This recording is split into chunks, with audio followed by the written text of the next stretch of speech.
સુરતના માનસિક દિવ્યાંગ યુવકે ભારે ધમાલ મચાવી હતી. માનસિક દિવ્યાંગ યુવક અચાનક જ મોબાઈલના ટાવર ઉપર ચડી ગયો હતો, જેની જાણ સ્થાનિકોને થઈ હતી, જેથી રાડારાડ મચી ગઈ હતી. સ્થાનિકોએ આ ઘટનાને જોઈ યુવકને નીચે ઉતરી જવા માટે વિનંતી કરવા છતાં યુવક છેક ઉપર સુધી પહોંચી ગયો હતો. ત્યાં જઈને સ્ટન્ટ કરતો હોય તેમ હાથ લાંબા કરવા લાગ્યો હતો, જેથી લોકોમાં ભયનો માહોલ પેદા થયો હતો.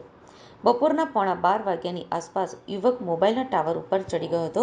ખટોદરા વિસ્તારમાં આવેલા પંચશીલ નગર વિભાગ 2માં આવેલા જીઓના ટાવર ઉપર આ યુવક ચડી ગયો હતો.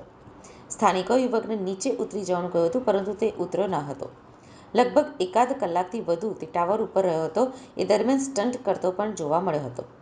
સ્થાનિકોએ માનસિક દિવ્યાંગ યુવક મોબાઈલના ટાવર ઉપર ચડ્યા અંગે ખટોદરા પોલીસ સ્ટેશનને જાણ કરી હતી. સાથે જ ફાયર બ્રિગેડને પણ જાણ કરવામાં આવી હતી, જેથી ફાયર બ્રિગેડ અને પોલીસ ઘટના સ્થળે પહોંચી ગયા હતા. ફાયર બ્રિગેડે યુવકને નીચે ઉતારવા માટેની વ્યવસ્થા કરી હતી. ત્યારબાદ યુવકને નીચે ઉતારી લેવામાં આવ્યો હતો. યુવક સતીશ દેવી પૂજક હોવાનું સામે આવ્યું હતું. સલામત રીતે યુવકને ઉતારીને તેના પરિવારને સોંપવામાં આવ્યો હતો.